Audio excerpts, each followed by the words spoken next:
বাংলাদেশের রাষ্ট্র ক্ষমতায় বড় ধরনের পরিবর্তনের আভাস আমরা লক্ষ্য করছি। দর্শক, এক মহা ষড়যন্ত্রের কবলে বাংলাদেশ। বিএনপি জামাত সহ পুরো জাতির জন্য সতর্কবার্তা। হ্যাঁ, সরকার কিছুটা টের পেয়েছে, সরকার নিজেরাই সতর্কবার্তা দিয়েছে। কিন্তু বিএনপি যে অযোগ্যদের দল এবং ধনচে সরকার, তারা সম্ভবত ক্ষমতায় টিকতে পারবে না। দর্শক, ক্ষমতার কাঠামো বা ক্ষমতা কারা পরিবর্তন করে? It's very interesting discussion, deep discussion. জনগণ চাইলেই ক্ষমতার পরিবর্তন হয় না। জনগণ কাউকে ভোট দিলেই তারা ক্ষমতা আসতে পারে না। এটা 12 ফেব্রুয়ারি নির্বাচনে আপনারা সচক্ষে দেখেছেন। জনগণ ভোট দিয়েছে জামাতে, ক্ষমতা এসেছে বিএনপি। আবার একটা সময় পর্যন্ত আওয়ামী লীগ ভোট চুরি করে যা ইচ্ছা তা করে গণহত্যা চালিয়ে কিছুই হয়নি, নির্বিঘ্নে দেশ চালিয়েছে। কোনো বাধা বিপত্তি, কোনো চ্যালেঞ্জেই জানাতে পারেনি বিএনপি জামাত। কিন্তু ৩৬ জুলাই গণ অভ্যুত্থানে ঠিকই আওয়ামী লীগের পতন হয়েছে। এই যে পতন, পৃথিবীর অনেক দেশে সিভিল ওয়ার বছরের পর বছর লেগে থাকে, কিন্তু সরকার পতন হয় না। 10,000 20,000 লোক মারা যায়, গণহত্যার চাইতে গণহত্যা চালানো হয়, সরকার পতন হয় না। এই সরকার পতন তৃতীয় বিশ্বের দেশগুলোতে, মার্কিন ডিপ স্টেট, কখনো রাশিয়ার গোয়েন্দা সংস্থা, কখনো মোসাদ, কখনো চীনের গোয়েন্দা সংস্থা, আর ভারতের কোথাও পাকিস্তানের আইএসআই, এগুলো জড়িত থাকে। অনেক হিসাব নিকাশ আছে। তো দর্শক, একটা পর্যায়ে এরা সবাই চেয়েছে হাসিনা পতন হোক, পতন হয়েছে, জন আন্দোলন সফল হয়েছে। আর নানান ওই মহাশক্তি না চাইলে হাসিনার বিরুদ্ধে আমরা সিভিল ওয়ার করলেও হাসিনার পতন হতো না, হয়তো বা একটা পর্যায়ে হতো, কিন্তু দীর্ঘদিন টিকে থাকা সম্ভব ছিল। হাসিনার পক্ষে আরো 20 বছর ক্ষমতায় টিকে থাকা সম্ভব ছিল গণহত্যা চালিয়ে। কিন্তু ওই যে অদৃশ্য যে শক্তি, এই অদৃশ্য শক্তির মেকানিজম জনগণের পক্ষে কাজ করেছে, আওয়ামী লীগের বিরুদ্ধে চলে গিয়েছে, পতন হয়েছে। ওই অদৃশ্য শক্তি যারা কাউকে ক্ষমতায় আনে কিংবা ক্ষমতা থেকে নামায়, সে অদৃশ্য শক্তি কারা? ডিপ স্টেট, গোয়েন্দা সংস্থা, ইত্যাদি ইত্যাদি। তারা সম্ভবত বিএনপির বিরুদ্ধে লেগেছে। এটা আমরা বিএনপির বিরুদ্ধে অ্যাক্টিভিজম করি, আমাদের খুশি হওয়ার কথা, কিন্তু খুশি নেই। কেন খুশি নেই? কারণ বিএনপিকে হটিয়ে তারা যে জামাত এনসিপিকে ক্ষমতায় দিবে তা না, ক্ষমতা তৃতীয় শক্তিকে দিবে। তৃতীয় শক্তি বিএনপিকে ব্যর্থ করে তৃতীয় শক্তিকে ক্ষমতায় আনার একটা প্রক্রিয়া শুরু হয়ে গেছে। তবে তৃতীয় শক্তি জামাত কিংবা এনসিপি নয়, অন্য কোনো শক্তি হবে। সেই তৃতীয় শক্তি আওয়ামী লীগও নয়। একদিকে এই যে ইসাক সরকার থেকে শুরু করে হাজার হাজার বিএনপি নেতাকর্মী দল ত্যাগ করছে, এটা সেই গোয়েন্দা সংস্থা খেলার অংশ। আবার হেফাজতের আমির জনাব মহিবুল্লাহ বাবুসিটি হুজুর, আসিফ মাহমুদদের সাথে যে মাখামাখি, এটাও সেই গোয়েন্দা সংস্থার খেলার অংশ।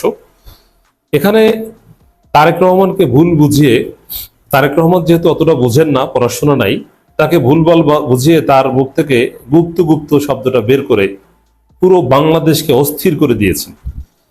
এই যে শিবিরকে প্রকাশ্যে হত্যা করা ঘোষণা দেয়া এবং জামাত এমপির উপর হামলা করা এবং ঢাকা বিশ্ববিদ্যালয়ে যে বিশৃঙ্খলা এবং থানার মধ্যে যে মব, এগুলো সব তারেক জিয়ার যে গুপ্ত ন্যারেটিভ, ওই ন্যারেটিভের ফল। এখন তারেক জিয়া বুঝতে পারেননি যে ওটা উল্টো তার জন্য উল্টো ফল বয়ে আনবে। তো তারেক জিয়া একদিকে পরিস্থিতি ঘোলাটে করে ফেলেছেন, দেশের ল অ্যান্ড অর্ডার সিচুয়েশন এবং স্ট্যাবিলিটি হুমকির মুখে, তারেক জিয়ার শুধু গুপ্ত শব্দের কারণে। বরং তারেক জিয়া নিজে ভয়াবহ ট্রলের মুখে পড়েছেন। চারদিকে খাম্বার উপর গুপ্ত, এবং শিবির এটা নিয়ে টিকটক করে, মানে অবস্থা ব্যাকফায়ার করেছে। এর মাধ্যমে তারেক জিয়া যে প্রধানমন্ত্রী হিসেবে কোনো ইমেজ রাখতে পারছেন না, কোনো সম্মান পাচ্ছেন না, এই বিষয়টা তৈরি হলো। এখন ওই যে অদৃশ্য শক্তি, তারা একটা অঘটন ঘটাতে পারলেই বিএনপিকে হটিয়ে ক্ষমতাটা অন্য কোনো তৃতীয় শক্তির হাতে দিতে পারে। এটা আমি বিশ্বাস করি যে জামাতও এটা সমর্থন করবে না, জামাতের উচিত না। কারণ একসাথে বিএনপি জামাত উভয়ে মারা খাবে যদি এরকম কোনো ষড়যন্ত্র সফল হয়। দর্শক, খবর, দেশের গুরুত্বপূর্ণ স্থাপনায় হামলার আশঙ্কা, নিরাপত্তা জোরদারের নির্দেশ। সংসদ ভবন থেকে শুরু করে সব জায়গায় হামলার আশঙ্কা লক্ষ্য করা যাচ্ছে। তো এটা এরকম জঙ্গি নাটক করা হয় হাসিনার আমলে। সেই মনিরুল্লাহ, ডিবি হারুন এরকম অনেক জঙ্গি নাটক করতেন। যখনই প্রয়োজন হতো জনগণের দৃষ্টি ভিন্ন দিকে ফেরানোর অথবা আলেমুল আমাদের নির্যাতন করার অথবা বিরোধী দলকে নির্যাতন করা, তখন জঙ্গি নাটক সাজিয়ে জঙ্গি গ্রেপ্তার করে পশ্চিমাদের দেখাতেন, এই যে দেখো জঙ্গি ধরছি, আমাদেরকেই সমর্থন দাও, আমরা যে মানবতা বিরোধী অপরাধ করছি এটা আসলে জঙ্গি দমনের জন্য। আর যেহেতু বিএনপি জামাত জঙ্গিদের পেট্রিয়েট করে, অতএব তাদের উপর কিছু দমন পীড়ন করছে। এভাবে কিন্তু হাসিনা সফল হয়েছে। জঙ্গি নাটক এটা একটা পুরনো কার্ড, এবং সরকারও জঙ্গি নাটক করে এবং সরকারকে ফেলে দেওয়ার জন্য জঙ্গি নাটক করা হয়, দুইটাই হয়। এবং এগুলো সব মার্কিন ডিপ স্টেট করে। সোজা কথা, পৃথিবীর বিভিন্ন দেশে জঙ্গিবাদের উত্থানের ধোয়া তুলে ওই দেশের সরকারকে পাঠানো হয়েছে। মিথ্যা অভিযোগ তুলে, ধোয়া তুলে এরকম অনেক কাজ মার্কিন ডিপ স্টেট, মার্কিন যুক্তরাষ্ট্র সহ এই বিশ্ব রাজনীতি নিয়ে বা এই তৃতীয় বিশ্বের দেশগুলোর রাজনীতি নিয়ে যারা খেলে তারা এইসব কাজ করে। এখন বিএনপি এমনিতেই অত্যন্ত দুর্বল সরকার, আমি বলি যে ধৈর্য সরকার, এবং তারেক রহমান হবেন ইতিহাসের সবচেয়ে নিকৃষ্টতম প্রধানমন্ত্রী। কোনো যোগ্যতা নাই, ভুলবল কোন এক পাগল ছাগল তাকে বলেছে যে তুমি গুপ্ত গুপ্ত বলো, সে গুপ্ত গুপ্ত বলে এখন নিজের হুমাশা, বুঝতে পারছে, নিজেরটা নিজে মেরে দিয়েছে। তো দর্শক, এই জায়গায় তারেক রহমানকে অনেকে বলেন শিশু প্রধানমন্ত্রী, আমি বলি শিশু মুক্তিযোদ্ধা। প্রধানমন্ত্রী হিসাবে কোনো বিচক্ষণতা তার নাই। 2 মাসে এত অজনপ্রিয় সরকার বাংলাদেশের ইতিহাসে আমরা কখনো দেখিনি, বাংলাদেশের ইতিহাসে এরকম আসেনি। যেখানে হাত দেয় সেখানেই গ্যাঞ্জাম লাগে, কোনো কিছুতে সফলতা নেই, এক বিন্দু পরিমাণ সফলতা নেই। কাঠ বাবা হিসাবে খেতাব অর্জন করেছেন, সেই কাঠ এখন গলার কাটা। এখন IMF, বিশ্ব ব্যাংক এরা বলছে হিসাব কাঠটা দেওয়া যাবে না, মানে একটা কঠিন বেকায়দায় পড়েছে। তো দর্শক, এই জায়গায় এই দুর্বলতাকে কাজে লাগিয়ে নানান ষড়যন্ত্রকারীরা বাংলাদেশে জঙ্গিবাদের উত্থান হয়েছে। গোয়েন্দা সংস্থা ভারত এটা করে, পাকিস্তানও করে, যে সরকার জঙ্গিদের মাধ্যমে হামলা করে, তারপরে তাদের প্ল্যান বাস্তবায়ন করে। তো এখন কোন ষড়যন্ত্রকারী গোষ্ঠী বাংলাদেশের গুরুত্বপূর্ণ স্থাপনায় হামলা চালিয়ে দেখাবে যে না, বাংলাদেশ ব্যর্থ রাষ্ট্র, বিএনপি তারেক রহমান পারছে না, এখানে জঙ্গিবাদের উত্থান হয়েছে, অতএব তারেক রহমান তুমি যাও বাবা, তুমি আবার চলে যাও। তখন তারেক রহমান গেলে জামাতও ডলা খাও। তখন হয়তোবা নতুন কেউ থাকবে, এনসিপি হয়তোবা থেকে যেতে পারে, কারণ গোয়েন্দা সংস্থার যে খেলাটা সেখানে এনসিপি কে রাখা হচ্ছে। তো দর্শক, এই জন্যই এরকম ঘটনার জন্যই গুরুত্বপূর্ণ হামলার একটা পরিকল্পনা, গুরুত্বপূর্ণ স্থাপনায় হামলা পরিকল্পনা, যে জন্য খবরটা একটু আপনাদেরকে বলি। দেশের গুরুত্বপূর্ণ স্থাপনায় হামলার আশঙ্কা নিয়ে সতর্কতামূলক নির্দেশনা জারি করেছে পুলিশ সদর দপ্তর। নিষিদ্ধ ঘোষিত একটি উগ্রবাদী সংগঠনের সদস্যদের সঙ্গে একটি বাহিনীর চাকরিচ্যুত 2 সদস্যদের যোগাযোগ তথ্য পাওয়ার পর নির্দেশনা জারি করেন। এরকম অনেক পাবেন, এগুলো গোয়েন্দা সংস্থা খেলে। এই যে জঙ্গি যারা, এরা বেশিরভাগই এই জঙ্গি সৃষ্টি করে মার্কিন যুক্তরাষ্ট্র, তারাই আবার দমন করার নামে তাদের রাজনৈতিক এজেন্ডা বাস্তবায়ন করে। তা বাংলাদেশের জন্য ভয়াবহ কিছু অপেক্ষা করছে। এই জন্য বিএনপি জামাত যদি ঐক্যবদ্ধ হয়ে জাতীয় সরকার গঠন করতে পারবে, হয়তো বা জাতি রক্ষা পেতে পারে। আর যখন বাবরি মসজিদ ভাঙ্গা হলো, তারা সেলিব্রেশন করেছে। আমার একটা মুসলমান বোনকে ভারতে যখন ধর্ষণ করা হয়, তখন বাংলাদেশের হিন্দু মন্দিরে অনেক হিন্দুরা বলছে বাংলাদেশেই তাই ধর্ষণ করা উচিত।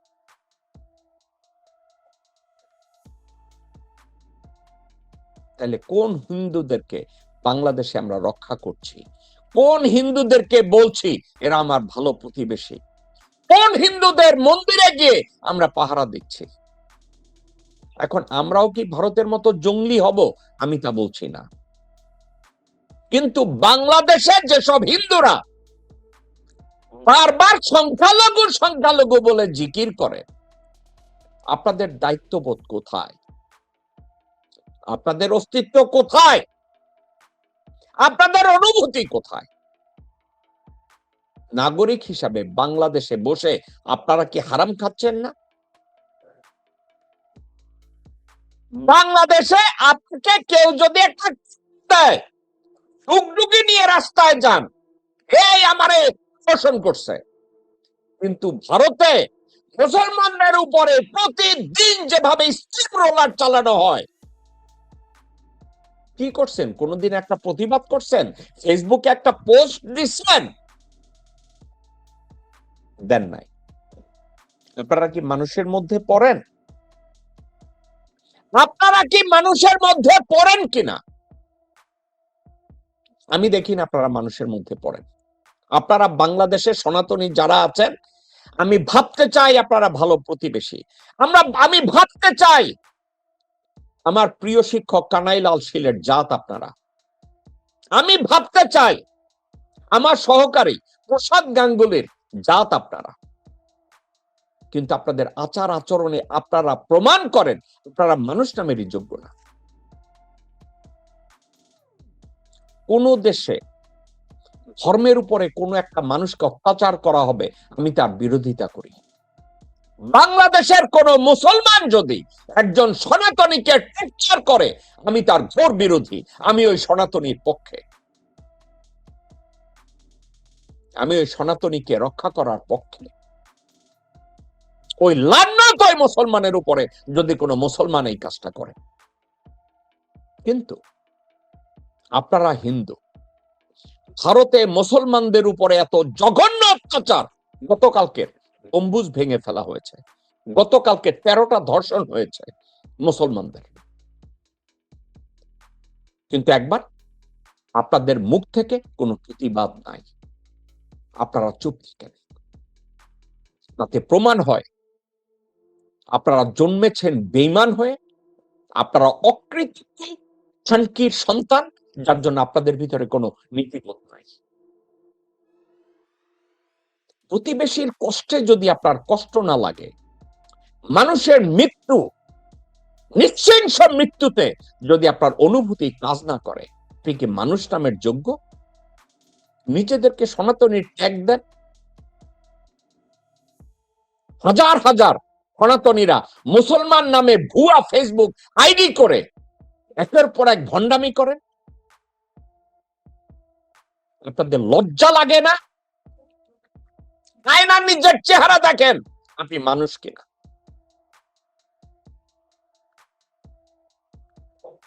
দর্শক শ্রোতা, আজকে শেষ একটা বিষয় নিয়ে আমি কথা বলি। আমি এই ভারতের মুসলমানদের কষ্টের কথাটা আজকের একটা জিনিসে জানলাম। বাংলাদেশের হিন্দুরা বাংলাদেশ থেকে যদি প্রতিবাদ করতে, বাংলাদেশের 1,00,000,000 মুসলমানদের প্রতিবাদের চেয়ে বাংলাদেশের হিন্দু সম্প্রদায় যদি গলা উঁচিয়ে চিৎকার করে বলতো ভারতে মুসলমান নিধন বন্ধ করো, এটা অমানবিক, করা উচিত না,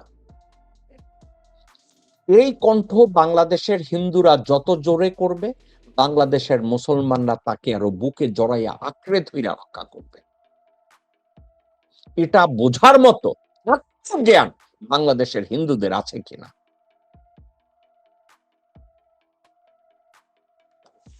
এবার শেষ একটা বিষয় নিয়ে আমি কথা বলতে চাই। সংসদে বসে ডক্টর শফিকুর রহমান, বিরোধী দলীয় নেতা, বলছে সংসদে দাঁড়িয়ে যে হুমকির ভাষায় কথা বললেন তাতে আমরা আঘাত পেয়েছি। জামাতের আমির, সংসদের বিরোধী দলীয় নেতা, উনি আঘাত পেয়েছে। আমি একটা কথা বলি, সাবজেক্টটা এই, আপনি আমার বাবাকে মেরে ফেলেছেন, আমি মনে কষ্ট পেয়েছি, আমি কোনো বিচার চাই না।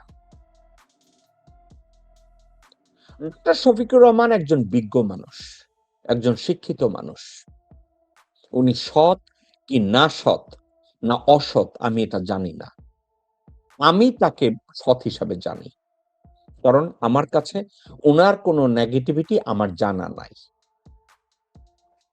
কিন্তু জামাতের সমস্যাটা কোথায় আমি এটাই বুঝি না। তারা কি কোনো রাজনৈতিক দল, নাকি তারা not for profit religious organisation, নাকি আঞ্জুমানে মফিদুল ইসলাম?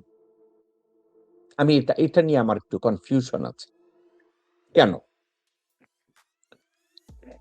সংসদে দাঁড়িয়ে বিরোধী দলীয় নেতা মনে আঘাত পাইছে, এটা কোনো সংসদীয় কালচার না। এই সংসদীয় কালচারে এ ধরনের ডায়লগ অত্যন্ত বেমানান। এই ব্যথা পাওয়া, আঘাত পাওয়া, এটা হচ্ছে প্রেমিক প্রেমিকার ডায়লগ। এটা হচ্ছে ঘরোয়া পরিবেশের কথা। কিন্তু সংসদে দাঁড়িয়ে এ ধরনের কথাবার্তার আচরণ, এর অর্থ হচ্ছে ডক্টর শফিক জানেই না সংসদীয় কায়দায় ধমকের সুরে কথা বলা যেমন অপরাধ এবং অন্যায় এবং বেআইনি, উনি যেভাবে কথা বলেছে এটাও অসংসদীয় ল্যাঙ্গুয়েজ। হ্যাডাম নিয়ে দাঁড়ায়া আইনের কোট কইরা আপনি বলতে পারেন না যে সংসদে দাঁড়িয়ে আপনারা যেই কথাটা বলেছেন সংসদীয় রীতির লঙ্ঘন এবং বেআইনি। যে ধমকের সুরে কথা বলেছে এটাকে এক্সপাঞ্জের কথা বলুন, এটা নিয়ে আন্দোলন করুন সংসদের মধ্যে, এটা নিয়ে বিতর্কের আহ্বান করুন। এসব হিজড়াদের মতো কষ্ট পাওয়া এ ধরনের কথাবার্তা, এটা সংসদীয় কালচার না। আমার জীবনে বহুবার আমেরিকান কংগ্রেসে আমি ঢুকেছি, আমেরিকান সিনেটে আমি ঢুকেছি, ইউরোপিয়ান পার্লামেন্টে আমি ঢুকেছি। আমি পার্লামেন্টের বহু ব্রিফিং আমি পড়েছি। ওখানে দাঁড়াইয়া কেউ বলে নাই আমরা কষ্ট পেয়েছি, কারণ এটা পার্লামেন্টারি ল্যাঙ্গুয়েজের ধারে কাছেই পড়ে না, এটিকেটের মধ্যেই পড়ে না। তো ডক্টর শফিক, আপনি একটু লেখাপড়া করেন তো, আপনি তো শিক্ষিত মানুষ। প্রতিবাদের ভাষা আছে সংসদে, এটা একটু শিখুন।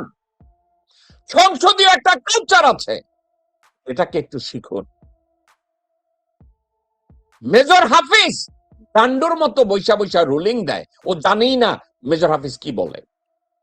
আর সাথে আর একজন ডেপুটি স্পিকার বানাইছে একটা গরু, বলদের মতো কথা বলে। আপনারা জানেন ওই সংসদে বসে তারা যা করছে আপনিও ঠিক একই কায়দায় আপনি দুঃখ পান। এইসব বালখিল্যতা, এই মতো কথাবার্তা, মহিলাদের মতো কথাবার্তা, এগুলো বাদ দেন। সংসদীয় ল্যাঙ্গুয়েজ বা কালচারে কিভাবে প্রতিবাদ করে এটা শিখেন। সংসদে নিজের অধিকারকে আদায় করে। বিরোধী দলীয় নেতা আপনি, প্রধানমন্ত্রীর মতো সম্মান ওখানে আপনার, ওখানে বসে আপনি দুঃখ পান, লজ্জা পান। সাইমনীয় এ ধরনের ল্যাঙ্গুয়েজ ব্যবহার করে নিজের পজিশনকে ছোট করার জন্য। সংসদে আপনাদেরকে সঠিকভাবে কথা বলতে দেওয়া হয় না। সংসদে অপ্রয়োজনীয় বিষয় নিয়ে আলাপ আলোচনা করা হয়। সংসদে প্রধানমন্ত্রী তার দায়িত্ব পালন করছে না, ওখানে সে মব তৈরি করছে সংসদের ভিতরে এবং বাহিরে। এগুলো নিয়ে আপনাদের কোনো গঠনমূলক আলোচনা আমি দেখি না। আপনি ওখানে দাঁড়ায়া বলেন আপনি কষ্ট পেয়েছেন, এইসব কষ্ট পাওয়া পাওয়ি দিয়ে বাংলাদেশের রিফর্ম করবেন, রিফর্ম অধ্যাদেশগুলো রক্ষা করবেন। আপনি নিজেকে একটু রক্ষা করেন, দেশটাকে একটু রক্ষা করেন। যেভাবে যা কিছু করছেন আমি দেখি না এতে আপনি দেশকে রক্ষা করবেন, একটা জাতিকে রক্ষা করবেন। আপনার দলের পারফরমেন্সে অনেকেই হতাশ। রাজনীতি করতে না জানলে জামাতে ইসলামকে আঞ্জুমানে মফিদুল ইসলাম করেন, মিলাদ শরীফ পড়ান, এগুলো করে নিজেদেরকে সার্ভাইভ করান। এই সংসদে গিয়ে অসংসদীয় ল্যাঙ্গুয়েজ ব্যবহার করে নিজেদেরকে বলদ বানায় না।